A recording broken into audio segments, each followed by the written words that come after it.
Good morning, everyone. We're going to quickly talk about Tropical Storm Ian down in the Caribbean.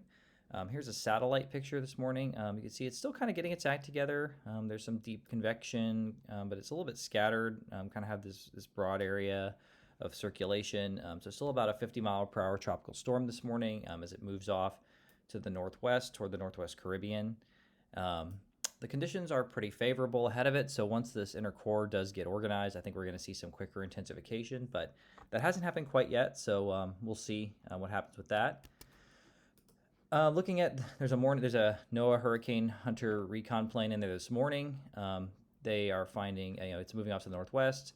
See, there's some 45 mile per hour winds, kind of a flight level on the outside here, but you can see the system is still pretty broad, not a well-defined eye wall yet.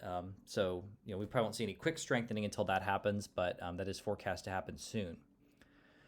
And one thing I wanted to note, there's some, there's kind of some discrepancies in the forecast still. We're going to look at a couple different GFS and Euro ensembles to highlight that. So the ECMWF ensemble, you can see here, remember this is the same model, just slightly different versions. You can see that it kind of shows this northwest motion, and then most of the members are bringing the storm ashore kind of into southwest or west central Florida by Wednesday or so, maybe late Wednesday. You have a few members kind of out here staying out over the Gulf, but in general, this is showing a more impactful scenario where it moves across West Cuba, intensifies in the southeast Gulf, and moves directly into Florida. Whereas if you look at the GFS ensemble, you have some members that are doing that, kind of a few on the right side here, but you have more that are showing kind of a track into the Eastern Gulf and up toward the Panhandle. And one of the reasons that really matters, obviously, for landfall impacts, it matters a lot. It looks like the west coast of Florida is going to see storm surge and rain either way, but the inland impacts and also how strong it is at landfall are going to matter a lot. Because based on where exactly this hits, and one reason for that is if you look at the we're gonna look at some forecasts for Ian. This is from one of the HAFS versions that we're running, or this is the EMC version. So this is one of the models we're developing in collaboration with our partners at EMC. You can see it has Ian intensifying in the Northwest Caribbean and then moving into the Southeast Gulf. And what you'll notice, this model right now is one of the ones that's kind of in the western camp, bringing it, kind of a little bit west of Tampa. But what you'll notice is that the peak intensity is kind of here in the southeast Gulf, so it kind of gets its strongest right here. And then as it moves north, you see that it becomes a lot more sheared. There's a lot of strong southwest winds that would potentially weaken this if it moves further north. And so if you have a storm that's coming in, if this were a little bit further east, you would have probably a storm close to peak intensity right over Tampa, the Tampa area potentially. Whereas if it's a little further north, it could be a little bit weaker due to that wind shear. And, don't let your guard down if you live in the Panhandle or Big Bend because, models aren't always great with intensity. So it's possible this could stay stronger longer, even if it does go north. And even if it's a weakening storm, you can still have a ton of rain, storm surge at the coast and wind impacts. But, certainly there, I think, just based on the environmental conditions that we're seeing, if this does nudge a little bit further east, kind of closer to what the Euro model is saying right now, I think we'd have a potential for a more significant impact on the Tampa Bay area.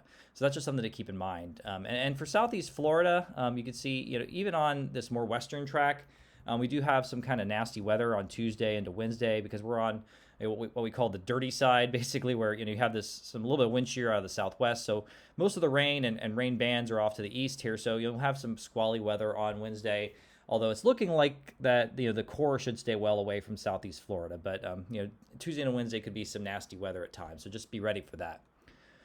So I just wanted to briefly show the Hurricane Center forecast. This is where to go for all your official info, of course. They're bringing it near the western tip of Cuba as a strengthening hurricane, and they're kind of sort of in the middle of the two camps of models right now, sort of bringing a hurricane up toward the Big Bend.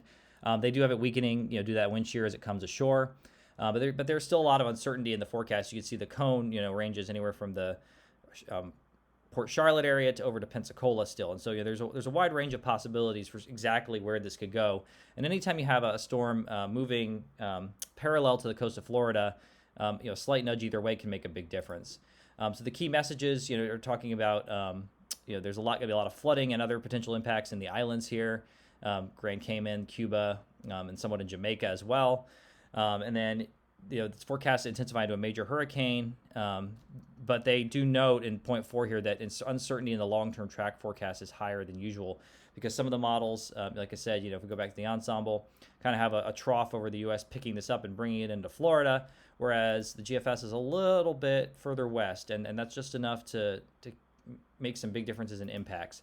But in terms of timing, it looks like tropical storm force winds could arrive near South Florida as soon as Tuesday, 8 p.m., and then near Tampa by Wednesday at 8 a.m. So it's time to start thinking about preparations now, and just like I said, this is going to nudge back and forth a little bit, but just better to be ready and prepare for the worst and hope for the best.